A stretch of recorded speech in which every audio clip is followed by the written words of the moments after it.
Today we'll be discussing The Boys Season 2 finale. The episode titled What I Know, and what I know is that Season 3 is clearly going to be about Congresswoman Newman. At least that is what they have led us to believe. Full spoilers, we're going right into this. So Congresswoman Newman is the head exploder, or whatever you want to call her.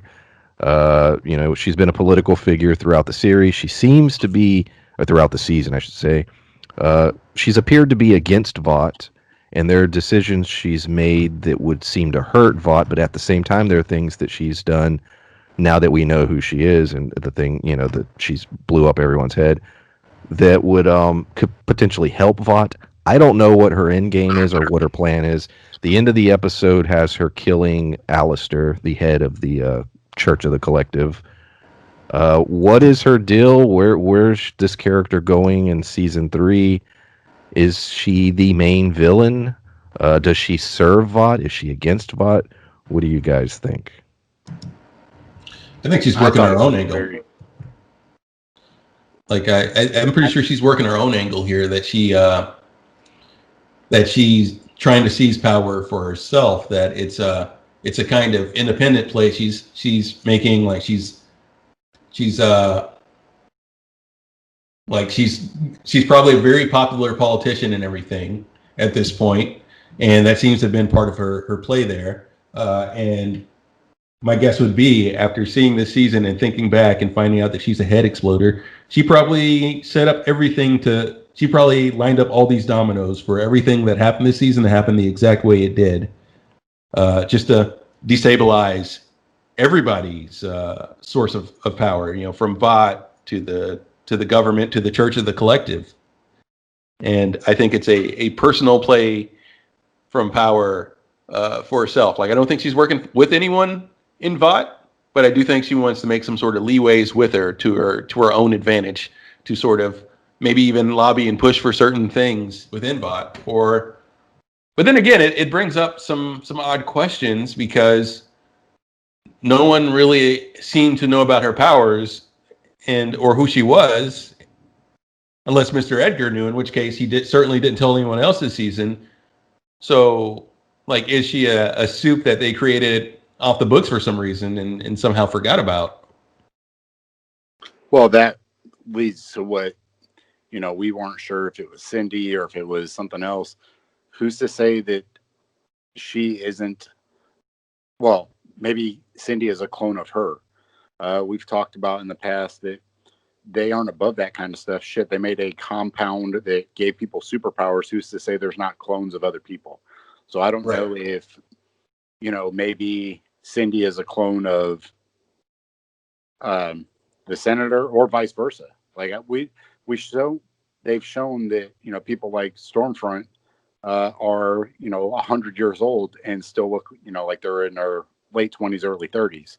So aging doesn't really affect them nearly as bad as it would affect any of us. But I think that hopefully they'll give a lot of information. Each season they kind of break down a lot of stuff.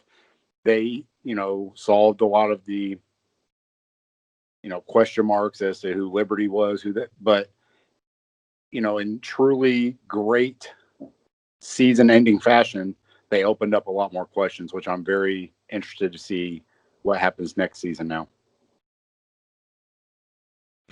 And on that note, welcome to Pulp Mythos. I'm Brian here with Spencer and Larry, and as you've heard, we're discussing The Boys Season 2 finale. If you've not hit the subscribe button, please do so. There's a lot of content on the channel. If you've just recently watched Raised by Wolves, you can go check out all our reviews for that. We're doing Lovecraft Country, Fargo. We're going to be doing Bly Manor, The Haunting of Bly Manor, or whatever it's called on Netflix. You'll get the first 2 episodes reviewed later this week. And like I said, a lot of content coming to the channel for going through the rest of the year. Hit the subscribe button, hit the bell, leave a comment. We love interacting with the audience.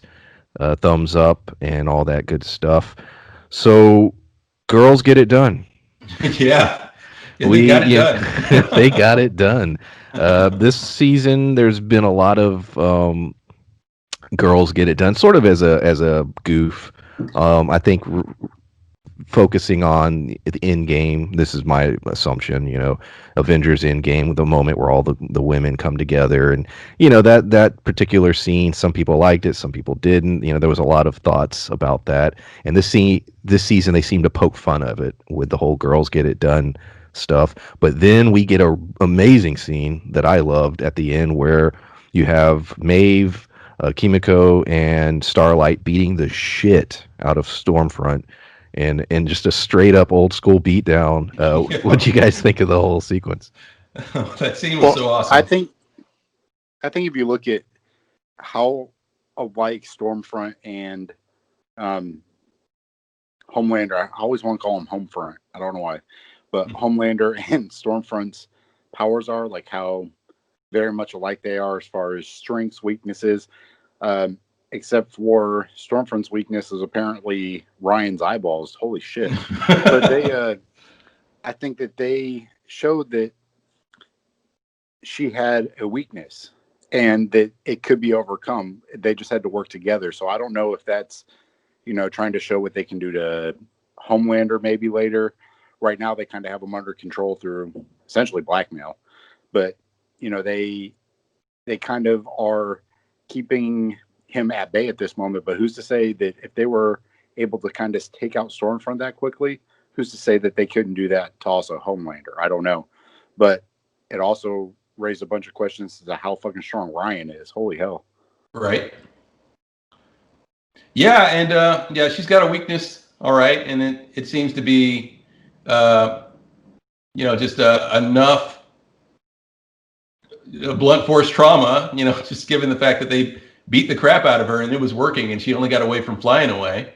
So I'd wait to say that she's probably weaker than Homelander, because I doubt that they could do that to him.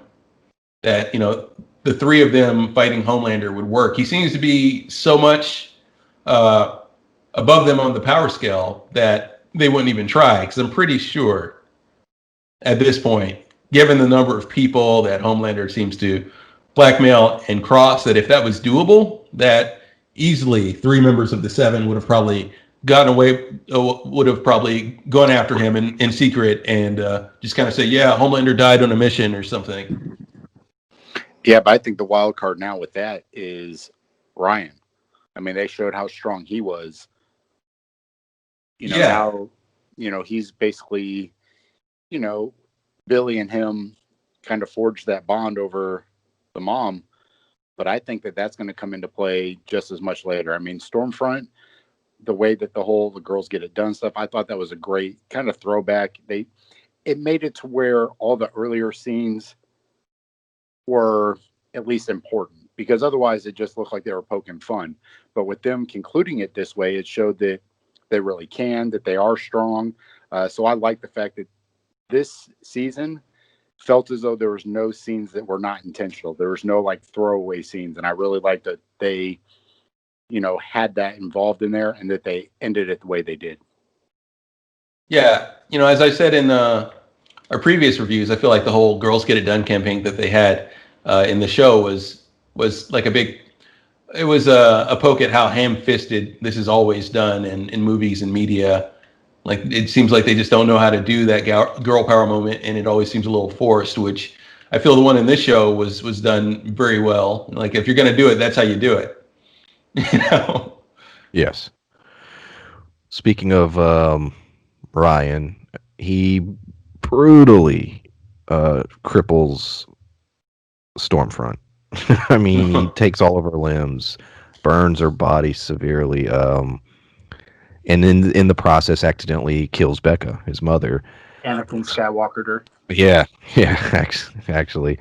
And so, Homelander comes, he wants to take Ryan. Butcher, is going to take Ryan.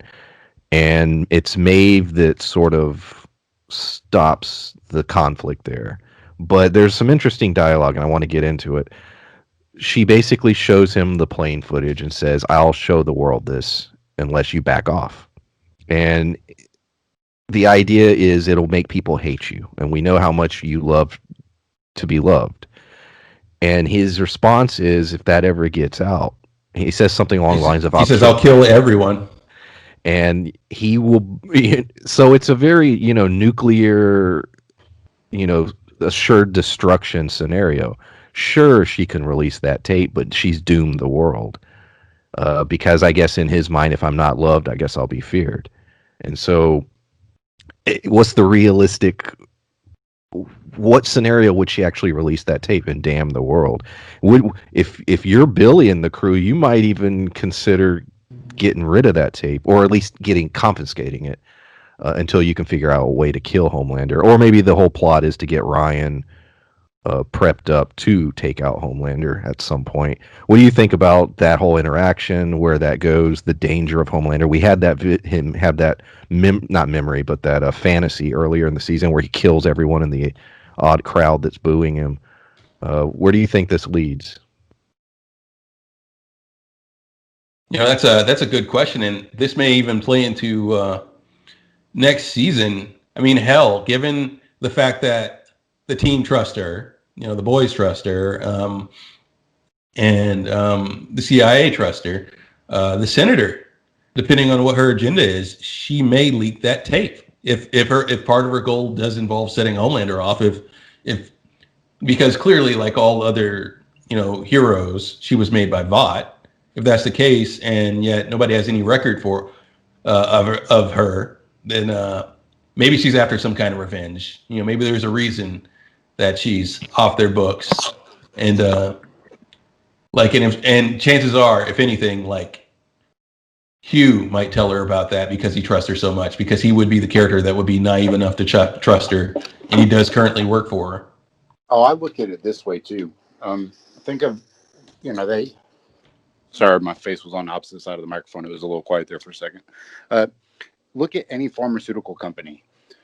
They're allowed to basically have patents for shit, but then after a couple of years, those patents go away and there's generic forms. Who are we to think that Vaught's the only person that can make Compound V at this point? That's a good point. That is a good point. You have all these people who are, being controlled by Vought, using Vought, but they showed that, what was his name? Gecko, Chameleon, whatever the fuck the guy's name was that was reproducing stuff. Gecko. He was able to get some Compound V away. Who, I think that is probably just as likely that somebody super smart was able to do the exact same thing and maybe started to produce it themselves. Basically selling this knockoff Compound V, and maybe that's how the senator had it. So the reason Cindy and the senator are very close is because they both got the same strand, or maybe they're siblings, or one got their stuff from Vought and one got their stuff from, the snake oil vendor, down on the end of the street there. So I think that at this point in time, there's probably another agenda, as in somebody else is trying to patent Compound V. And if you have somebody else having patenting Compound V, taking out the competition, i.e. Vought, would be very beneficial to them, which is what I think this storyline is going to be next season. Doesn't mean it is, but that's me throwing a bunch of ideas together, but that's what I think it's going to be. You know what? You just gave me an interesting idea when you brought up Cindy and the facility and everything. It could be that the senator is a successful attempt at them synthesizing a usable version of Compound V for adults, because we know that's what the facility is for. That she could have been a successful attempt that they didn't know succeeded, that they tried disposing of the same way that we saw Lamplighter disposing of one of them in the episode where they visited the facility where they're working on this. Maybe she's fireproof.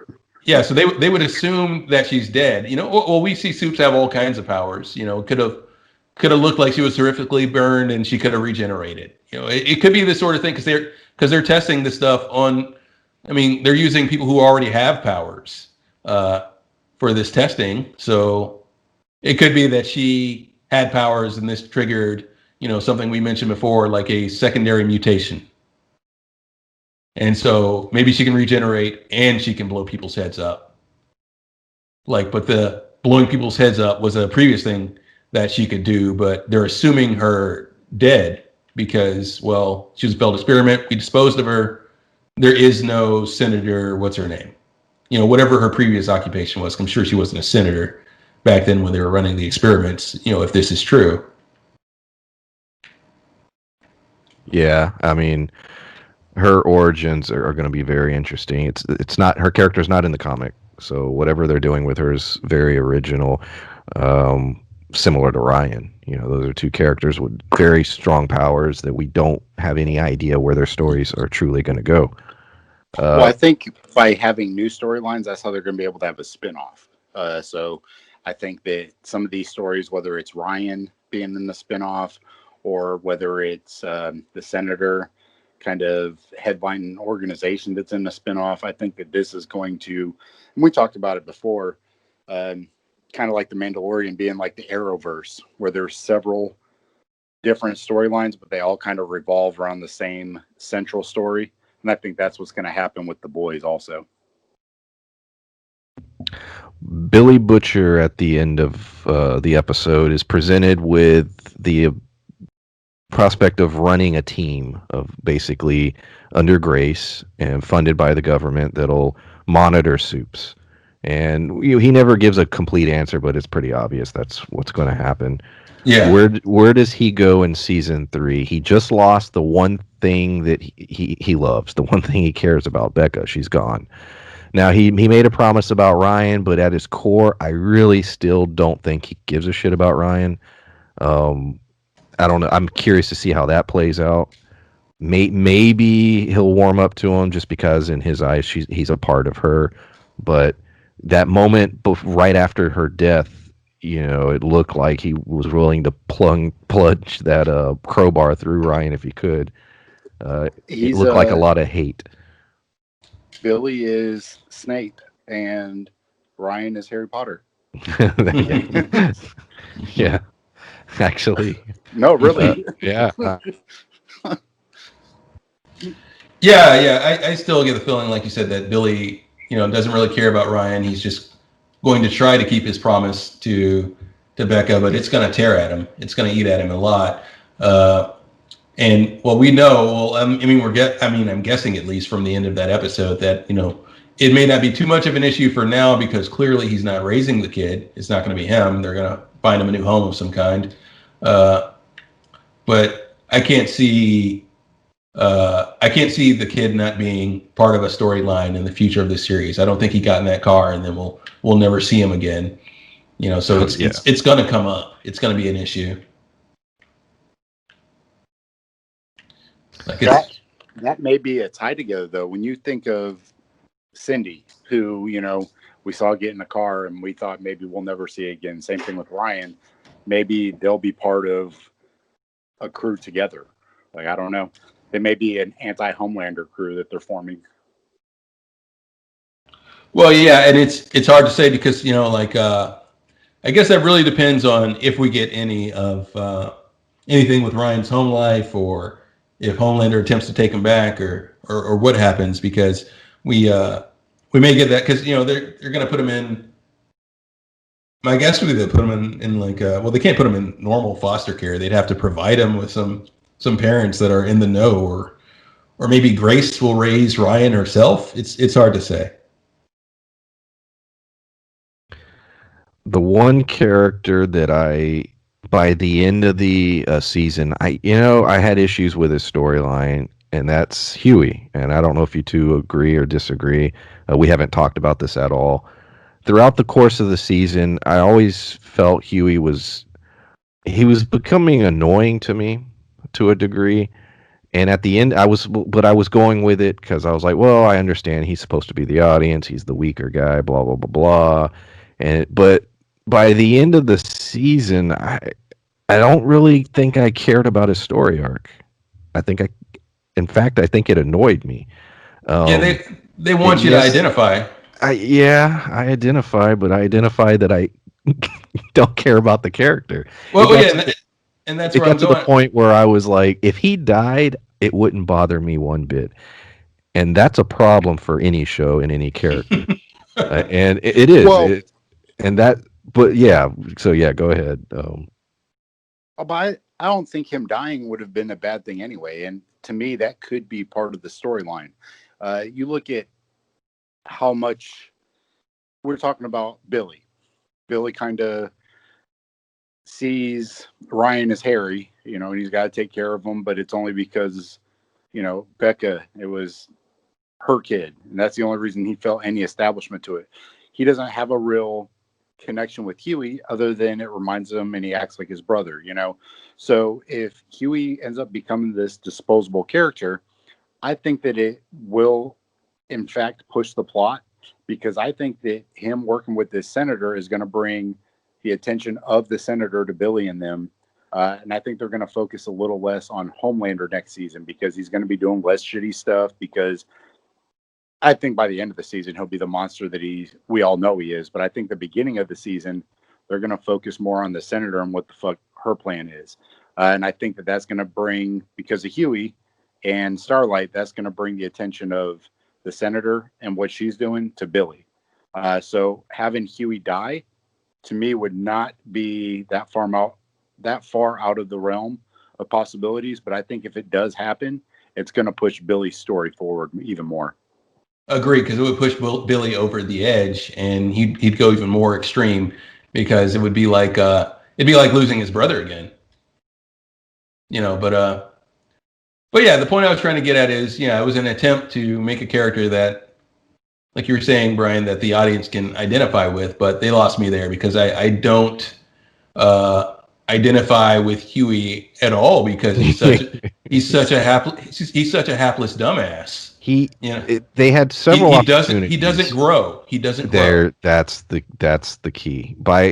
He kept getting hurt over and over, and it got to a point where I literally, like I said, I kept trying to give it a chance. I haven't really brought this up throughout any of our reviews, because I was like, it'll all work out in the end. Maybe his arc will have a great ending. And then I sat back and watched that last episode and thought, we didn't need him.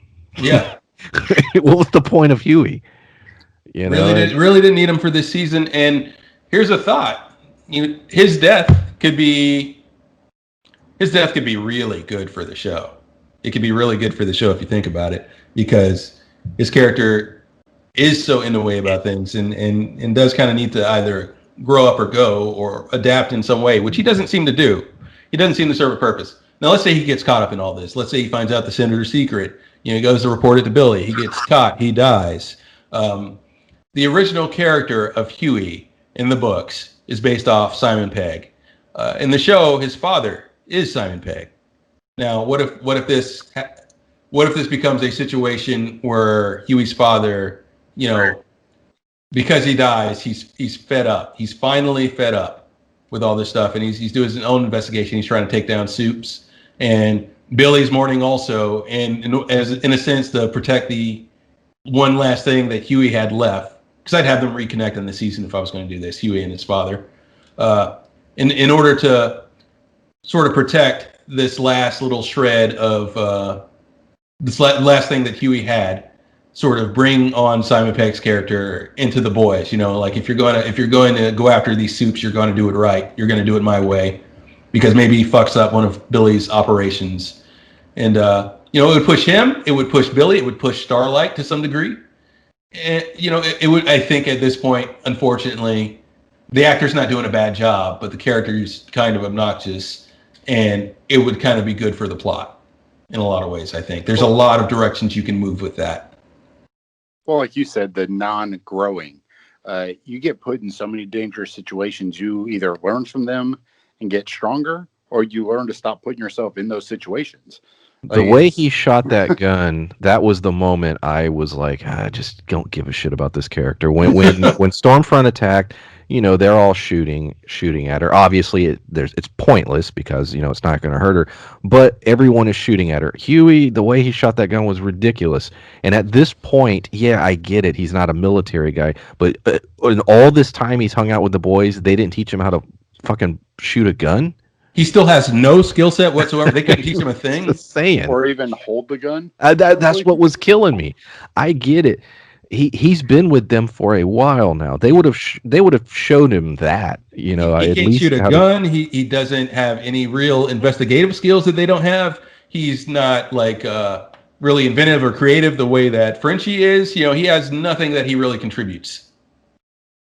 And they keep bringing up, oh, he's like Billy's brother. He's like Billy's brother. And that seems to be the whole thing now. And I don't know. I was giving him a chance. I was holding out, and by the end, like I said, by the end of the season, I was just like, yeah, this is to me the weak link in the show. Well, listen to Billy's dad during that one scene. He was talking all kinds of shit about the little brother. So maybe that was what they were trying to do, is draw parallels to the little brother, saying that the little brother was dumb, the little brother was helpless, and that might drive Billy's story this coming season, where he's got to protect Huey again. Well, if that's the case, then you can easily replace Huey with the bulldog, and I would feel a little bit more. Damn. So going into the other sort of minor characters who I thought had better story arcs, to be honest, A-Train. It was a low level, it was, I guess you could say, the B, C, or even D plot of the season, but A-Train's story of getting kicked out of the 7, trying to get back in, and it all worked out. He did get back in. He was able to he was a major part of how they took down Stormfront. He was able to get into the church's archives, steal records on her, showing who she really is, and getting that to Starlight. Yet again, Huey wasn't necessary for that scene as well. And then they, released it. He's back in the 7. So next season, he's back in the crew. He's with them. Interesting little story arc. Could you had cut it out? Sure. I mean, you could make that argument. But I like speedsters. I've said it in the past. I've enjoyed A-Train's story for both seasons. Not a good guy, but I think an interesting character. I hope there's more of him in the next season. What do you guys think about A-Train and his future on the show? Well, he planned things, very smartly. He saw that the church was going to, just kind of screw him over, and he turned that around in a big way. Like, even if he didn't expect to get back on the 7, it was a well thought out revenge, because in a way he could expose the church even further if, depending on how far he wanted to take that information, he kind of put the ball in his court. Unlike the hapless idiot that is the Deep, who's just, doing everything the church wants. I think it once again shows how smart A-Train is, that in the way that he went about things. And we also have an interesting setup for the show with characters like him and Maeve and Starlight. And that one thing I wasn't expecting when this show started was for so many characters to have kind of connections with the boys. It's just it makes for a more interesting dynamic, especially going into the next season. To me, watching that whole sequence, especially the final episode with A-Train, didn't necessarily not bode well. But I think that it was showing us that the senator had way more play in this than A-Train ever even knew. Because if you remember the conversation with Alistair, she said, "I know it was you that got me the information." Mm-hmm. So did he give it to A-Train? Did he tell A-Train? Like, was this all set up basically underhandedly by that senator lady? I think that the A-Train basically played a role in this and didn't even know he was playing a role. I don't think that this was A-Train's brilliant plan and he did all this stuff. I think that he was played because A-Train's not smart. And I think that A-Train was played by these other big league characters. And him getting back into the 7 is just another pawn being moved. I don't know how yet, clearly, because they haven't showed us anything. But that last little sentence when she was talking to Alistair and she was saying, "I know it was you that got me that information." And Alistair didn't look confused. He wasn't just like, "What?" He was just like, "Yep. So how about that tax-free status?" He was, I think that A-Train was played. But to me, it was waiting until that moment to mention that kind of stuff, to me, makes A-Train's story interesting. And to see how they're going to play A-Train once he gets back into the 7 makes me also very curious. Well, here's the thing. A-Train is never, I don't think he's ever played as like a dumb character. He's average. He's able to be played by smarter characters, but he's by no means dumb. He's not as dumb as let's say the Deep or anything, because he like we oftentimes with his character and his character arcs, we see him investigating a situation or a person and things and piecing shit together. And he may well get an idea of what's going on, but whether he is smart enough to deal with it, who's to say? Because while he's not a genius and while he's not as smart as some of the smarter characters on the show, like he's by no means a dumbass. He does tend to piece things together over time. You're a dumbass. Like he's never like he never fully fell for the and he tends to use situations to his advantage. Like he never fully fell for the whole church thing. He was always using them to his advantage. He is I think he's always plotting. If you go back to season 1, A-Train always puts himself in bad situations. That's usually, and then he has to figure out how to get himself out of them, and he's pretty good at that. Yeah.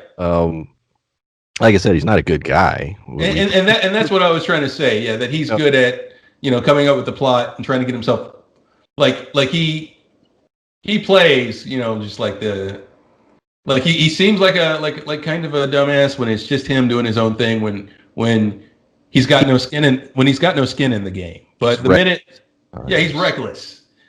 Like until it has to do with his career and what he needs. I think being resourceful doesn't always equal intelligence. He is very adaptable. He is, and I think that has to do with his superpower. The fact that he is a speedster, he's super fast. He is very resourceful and uses that power to his advantage.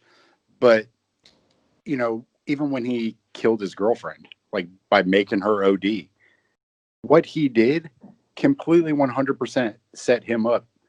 Like he was trying to make it look like an accident. And he fucked up so bad that he pointed the finger at himself. If it wasn't for Vought covering for him, he would have got found out at that time. So I think like you said, reckless is a great way to describe him, but I do not think that he is smart. And I think he is getting played. Well, I'd go as far as to say most people wouldn't know how to get away with murder for one. I would call him myopic. I would call him reckless and myopic. He only he's got he directs all his thoughts and all his energy towards one goal, keeping himself comfortable, and that's his problem. Keeping his situation what it is. He wants to be on the 7. He wants wealth. He wants fame, and he doesn't know how to think beyond the idea of keeping these resources that he has now. Well, yeah, and that's a good point too. I'm not saying he's like a 47 IQ. Right. I'm saying that he's like the recklessness is clouding his vision, which happens to a lot of people. And he's supposed to be like one of the younger guys. Like so especially younger people get this sense of invincibility. And I couldn't imagine the sense of invincibility with having superpowers. Like the maturity level of a lot of soups has to be super low. Like it just, when everybody's young, even me, like I'm a type 1 diabetic, and there was times where I didn't have things to keep my sugar up, bring it back down, and I'm eating fucking cookies and Hawaiian punch on my way to go play football, for 6 hours. And, there's a lot of things that you don't think about when you're young. So him doing dumb shit when he was young, well, now, because he's still probably one of the younger characters, it's not a surprise to me. How he gets out of situations is surprising to me, and that he's able to do it is kind of like, damn. That's a very, when they say, common sense versus street smarts, he's got a lot of resourcefulness. He's very street smart, and it's interesting to see. But to me, like I said, watching him get what I feel is played by some of these other people, it makes me interested in his storyline even more, because I want to see what they're going to do with his character in the future. Well, and also he's coming from a different place than a lot of the members of the 7. I think a lot of this is spelled out in his previous conversation with Starlight when they're discussing money. And I think she says something along the lines of not everything's about money.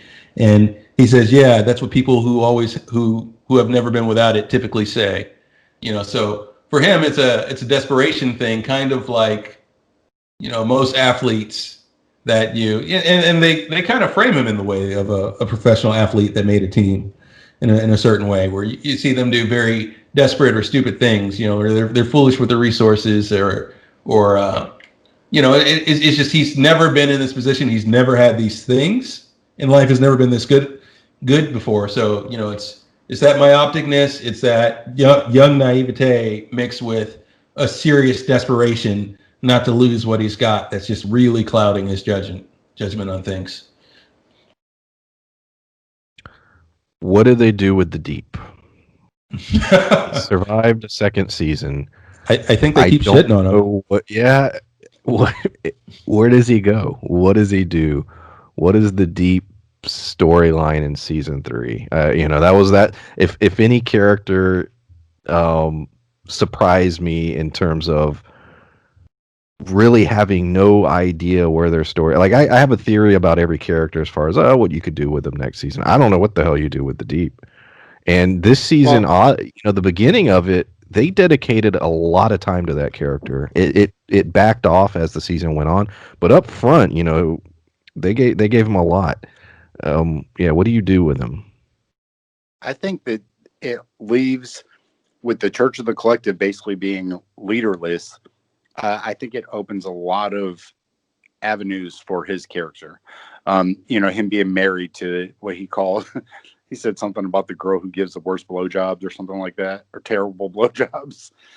Like I don't know how far up the food chain some of the people are in that church, but I think his redemption story, which, like I said, the stuff he did to me personally was unredeemable. However, they're painting it as he's their project, the collective. He is the collective's project. And I think that they're going to still continue to try and make him, use him to show how much you can turn somebody around. And perhaps he becomes, I don't know about. He's their Tom Cruise. That's yes. What Yeah. He will be the figurehead of this organization that's ran by somebody else behind closed doors. And I think that's the only logical thing that's going to happen with him. It could be anything else. Like, I don't know, but that's me looking at it. That's what I'm thinking is going to happen, because like when we talked about Payback and like all these other, organizations, now A-Train's back in the 7. Maeve and Starlight don't like Homelander, but they're still in the 7 with him. To me, the only odd man out is the Deep. Lamplighter's dead. There's a lot of these characters that are gone. So is the Deep going to be form Payback, using the resources of the collective, or are they setting up for Billy and them to basically be Payback? Like, I think that it can go either way at this point. Yeah, it's hard to say. I never even thought about the fact that the Church of the Collective is leaderless. So if he wasn't so mad that he, just quit right then and there, which he may not have, it may have just been like a bit of anger towards the end of this episode. If he walks in that office and sees that Alistair is dead and wants to use that to his advantage, the Deep may well become their figurehead, and he may play off that. Otherwise, I think they're gonna, if they don't do that, I think they'll kind of play him like, for those who have seen Silicon Valley, kind of like Big Head, where he's stumbling from different venture to different venture. Like, he may be part of he may be part of Senator What's Her Name's campaign to some degree. He may offer to provide Billy's team with some information. We'll see him in some form or another. I think he's kind of become a fixture on the show. Like I said, he's still a very unlikable character, and anytime it seems like they're going for some kind of redemption for him, he definitely shows that. But I think he's going to be around for a while. Frenchie and Kimiko are, I guess, a couple now, or to some degree. They can communicate. He's learned her, sign language, basically, and yet again, I'm not sure where that story goes. Does it, go completely romantic? That was I mean, basically their arc this season. There really wasn't. There was a little bit of redemption for Frenchie learning the truth about what had happened that night. Many years ago that sort of put him on the outs with the crew. So there's that storyline, and then the other storyline was basically their relationship. Uh, yeah, what do you think that goes in? I think that's honestly more of a friendship, to be honest, and I think that was part of the season that what they've established, which is why I think they tried to test those boundaries, with the kiss and everything earlier, to sort of give the audience an idea. Okay, where are they? What are they? It seems like a friendship now, and I think that's what they've settled on. I don't know. I don't know if that's how they settle, but I think that their story now is becoming intertwined. So I think if something happens to Frenchie, it's going to drive Kimiko crazy, or vice versa. If anything happens to her, Frenchie's going to be like the most resourceful uh, gun runner ever seen, and he's going to come to her aid. But also showed that she is not necessarily indestructible, but Stormfront spun her head around and she was able to basically regenerate. So I'm curious to see how powerful Kimiko is. Yeah, because she's definitely their heavy hitter on the boys for one, and I imagine to kick the crap out of Stormfront the way she did. She's clearly like her strength is clearly very enhanced. I mean, we knew that earlier, but the fact that she can even damage Stormfront says something, even though it took like two others helping her. It's just it's hard to say. Like you said, I'm curious how far those powers go. Like, can she even be killed by typical means? That's true. I think that was a big. We got little bits of answers, but not complete answers in the final episode as far as power levels, because there was a discussion earlier in the season. A lot of people were having on different websites stating that Stormfront and Homelander were equal, or even some speculating that she was stronger. Well, clearly that's not the case. There was the scene where Homelander was that truck was dropped on him, and it didn't hurt him, didn't even scratch him. Yeah. So we've yet to see him wounded in any capacity, no matter what's happened to him. Yet we've seen other heroes get hurt, scratches, bleed, etc. So how damn strong is Homelander and Ryan? Yeah, you've never seen Homelander more than like you see his clothes get dusty, and that's the most damage you see Homelander take. Like, so it's hard to say. Like, yeah, what would it take to stop Homelander? And that's one of those things I think not even Vought knows. It's we have no indication whatsoever at this moment of the level of damage that can be inflicted on him, because nothing has ever. I thought we might get a hint with Ryan towards the end of this episode, but we didn't even get that much. Like, I thought he might turn on him. See his dad as the cause of everything that's happened so far, and I thought he might like shoot a beam at him, and we might see Homelander bleed for once. But we didn't even see that much. It's hard to say, and but I have a feeling if not next season and in future seasons, that's some info that the boys and given the threat that he made, if that tape ever comes out, the world may want to know. Well, I think that you look at Ryan. There's the sex scene where Stormfront and Homelander were going back and forth, and she was like, "Laser me," and she was wanting him to do that to her, and it like singed her for a second, but she bounced right back. But look at what happened when Ryan did it.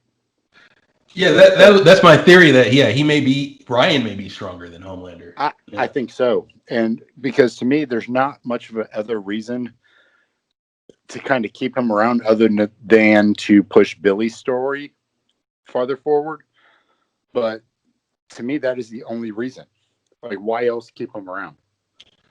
Well, and that puts that last scene with Ryan, Homelander, and Billy into into greater context, I think, because I didn't even think about this.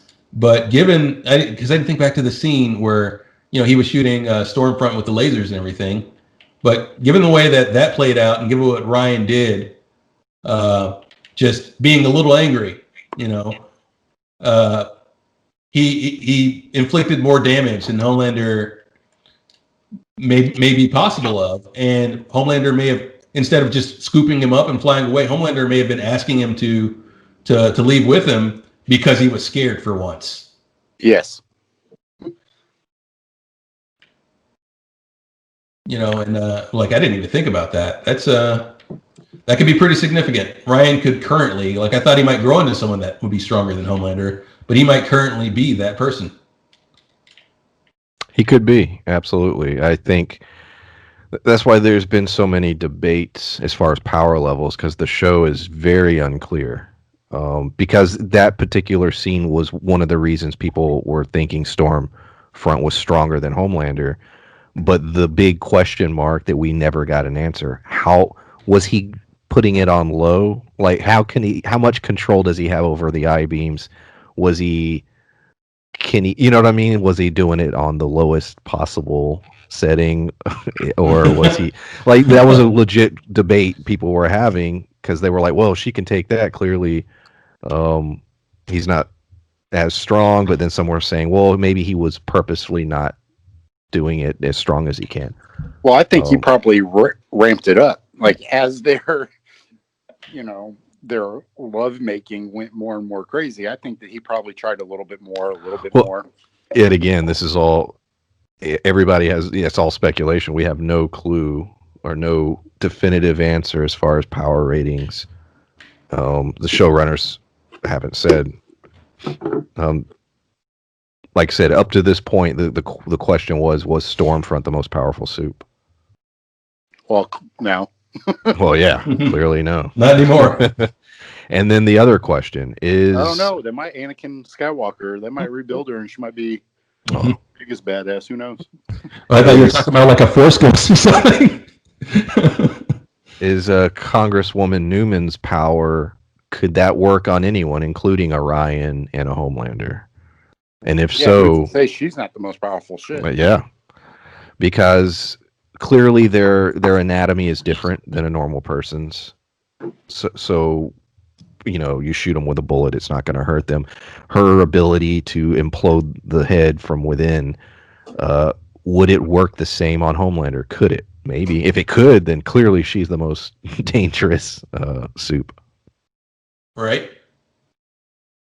Yeah, it makes you wonder, like, what is her end game? Because why does she dance around anybody? Because like literally all of her enemies, she could just blow their heads up, and no one would seemingly ever know. Or does which still begs the question: does anybody know about her powers? We do, Larry. We watched it. Mother's Milk gets to reunite with his family at the end. Something that's been talked about several episodes, the fact that he has a family and he wants to be back with them. We know Butcher's got a new team he's going to be running. Is Mother's Milk out? And obviously something probably brings him back in. Or is he going to try and maintain both, working with Billy and having a family? Do you think he wants out completely, or is he going to try and do both, or is something going to pull him back in? I think someone's going to Godfather him and pull him back in. See, Larry, you would understand that reference had you ever saw any of the Godfather I told you I know the memes. I know all the Godfather memes. I've never finished. But I think that something probably will pull him back in. I think that he wants to be with his family indefinitely. Like that is his thing. However, he also feels this strong loyalty to Butcher. So I don't think that Butcher's going to need him initially, but something is going to happen and he's going to feel the need to help him. Or maybe Frenchie gets in trouble or Kimiko gets in trouble. And for whatever reason, Mother's Milk really loves Huey. Like he just feels this, like, I don't know, relative, because I don't think that he's as close as Huey, as Billy is to Huey. But I think that he himself is also quite close to him. So I think there's a lot of reasons for him to get pulled back in, but I think we're going to start the season with him just living his life, being happy to be around his family, and then it'll change quickly again. Yeah, I have that feeling too. And like my main concern with seeing the season in this way is it seemed very much like this season was tied up in a way that the showrunners were kind of looking like, okay, if we get canceled at this point, this is still a proper ending. Like, but my thought of that is if if they weren't worried about being canceled, everybody's in kind of a happy place, and they've only built these things to destroy it. So, yeah, when I saw him going home to his family, I'm like, oh crap. Either one, either his wife's going to die, his daughter's going to die, or both are going to die, because that'll be the thing that brings mother's milk back in. It's he's not going to be happy for long. Like, I don't think this is the type of show that lets you achieve that level of happiness in a clean way. Mr. Edgar is confronted in the episode, in a great scene between him and Billy, discussing, what to do with Ryan. But in that scene, he explains everything that, Larry, you've said you thought about the character. It's about the money. It's about the stocks. It's about the pharmaceuticals. He is in it for the business. Butcher basically says, dude, you're working with, this white supremacist. How can you do that? And he's like, at the moment, it's good for business. And that's basically his answer. That is what he's all about, keeping Vought stocks up. Where does his story go? Is there more to him than that? Is that just a front? Or is that literally what he's about? It's purely business. I think it's just about business, that's what keeps him comfortable. That is how he acquires power. That's what matters to him. He's that cold person that is strictly about business and keeping the business running. That's why he has the position he has. His cold ability to deal with people and just shut off emotions is his superpower. But I don't know that. Oh, go ahead. I was going to say, I don't know that. I think there has to be more to his story. I think to kill off, I already forgot her name. The Elizabeth Shue character, the one that Homelander basically melted her face. Mm-hmm. God, what the hell was her name? Anyway, to kill her off at the beginning and have him take over, to me, there has to be more to it. It can still be just about the money. It can 100% be about the money. But to me, we don't really know what his end game is or what his story's finale will be. Because each person, I think, is going to get kind of this ending sequence. Kind of like, The Wire, where each character has a play out in the end. Not all of them are happy. Some of them are. Some of them aren't. Some of them are a little bit too real. It makes you a little sad. But I think that this show will be very similar in that regard, where each main person is going to have their story play out. And I don't know for certain how his story is going to be affected and how his story plays out. And I'm really interested to see if... Oh, I just burped, sorry. If his story is going to go literally just about the money, and as you know, Homelander basically falls apart and tries to kill everyone. That drops their stock prices, and maybe he reacts to it in a certain way. I think that even though he's driven by money, I'm curious to see what he does. Well, yeah, and I agree with you. We're probably going to get, just because it may be about just money to him, there's probably a personal toll that it is taking. And when he loses that, when the stock prices drop, if Vought goes under, it may be a what are you left with type scenario. We may in future seasons based on Mr. Edgar's personal life, or or what he's neglecting to get this power, or everything he's sacrificed, and we may see it for him amount to next to nothing.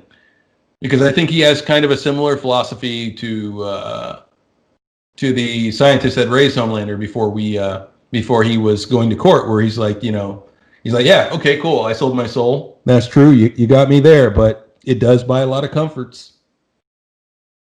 but we've yet to see anything of Mr. Edgar's personal life, unlike every other character on the show, with the exception of the senator.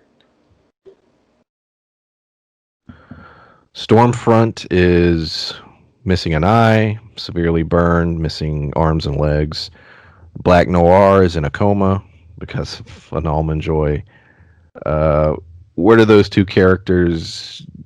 Neither of them were dead at the end of the episode. What do they do in the next episode? Is Black Noir come back, and in what capacity is the character going to be there? Especially after his fight with Maeve and Starlight. Is Stormfront, is she going to be some kind of Darth Vader type character, or can they regenerate her limbs? Where do those characters go? Although Black Noir, I think, will be a cooler story, I am way more interested to see what happens with Stormfront.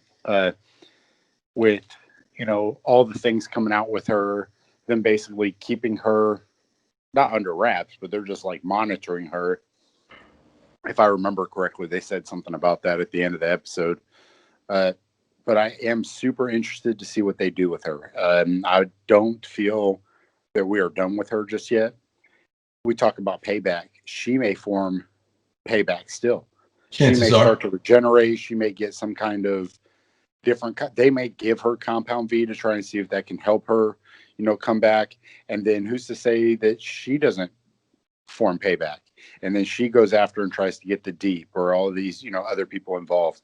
Homelander is aware now that Vought isn't 100% on his side. When he, cut all those people in half with lasers, and he was covered in blood after Ryan was stolen from him, he knows that they're involved now. So he doesn't know if it was a part of them. He doesn't know if it's Mr. Edgar. He doesn't know the full extent. But we don't know that somebody didn't, he didn't torture it out of them. We don't know what he got information-wise from those people. And I think that Stormfront's story arc is going to be way more interesting than Black Noir's. That's a good point. You made me think. One of the most interesting storylines we're going to get is not so much either of theirs, I think, but what is Homelander going to do now that he knows the things he knows? Now that he knows that he potentially knows that Mr. Edgar played him. Because Homelander's no dummy either, and evil and sadistic, true, but not exactly dumb. So how does he handle this? Is he going to lash out like he typically does? Is he going to go about it a little smarter? Is Mr. Edgar ready for him whenever Homelander makes whatever move he's going to make? Yeah, is Homelander just biding his time? Like, I don't know. There's a spin-off coming. So we speculated throughout this review, okay, where a lot of these characters are going to end up, what's going to happen with a season 3. We know we're getting a season 3, but there's also an announcement of a spin-off series that will focus on a college for Supes. I don't think they said where it would take place, whether or not it would be pre-season 2, after season 2. Is it something that's just going to fill in a gap before season 3 gets going? We have no idea yet, but do you think this is a good move or a bad move? I think because I was thinking about it, it's one of those things where it could be good or it could hurt the franchise, depending. Do y'all even care about this, or what are your thoughts on the spinoff? I'm gonna have to see a trailer before I know if I even care, because it's such an iffy thing. It's so hard to say. The writing's been good, and if it's the same writers, then I imagine it'll be good. But it's very hard to say where this is going to go, and if it'll be worth even watching. Yeah, I think regardless, I'm going to check it out. Like, I'm not Absolutely. I'm not going to. Whether I like it or not is still probably up in the air. But there is absolutely no way that I'm not going to check it out. And once you see a trailer, you'll kind of at least get the idea of the timeline, when it is, who's in it. What if Cindy got picked up and went to that school? It's these characters that we felt like maybe are, red herrings or not really all that important to the plot may end up in this other spinoff show. So I'm interested to see if it goes that direction or if we're getting a whole new crew of characters that, like you said, Brian, maybe took place before all of this or after in the future. Who knows? But I mean, regardless, I will be watching it. Yeah, there's no way I'm not tuning in, at least for that initial episode, regardless. But I feel like with the trailer, we will at least get some idea of the direction they're going, and we'll see if, like, okay, if it seems interesting. Because right now the premise is a little vague, and for most shows, it would be the sort of thing that definitely makes me go, "Oh, I'm not interested." But what they've done with The Boys so far has been so good, and all the original spins that take the show a different route than the comic book series have been good and well thought out. So I'm definitely willing to give it a chance. I'm definitely going to check out the first episode at least. We've discussed everything that I considered important. Is there anything that there's a couple characters I didn't really go into just because I didn't think their stories were worth talking about. Is there anything I missed that you guys want to talk about? There's this guy at IGN I wanted to talk about, but I'll save that. You didn't want to go into more depth about Black Noir's peanut allergy? Well, the only thing that, like I said before, you guys talking all that shit about Almond Joys, and they were the most handy candy ever. So I'm just going to say that, although that doesn't speak well for the taste of a Almond Joy, the fact that it almost killed a superhero, but I do quite enjoy an Almond Joy.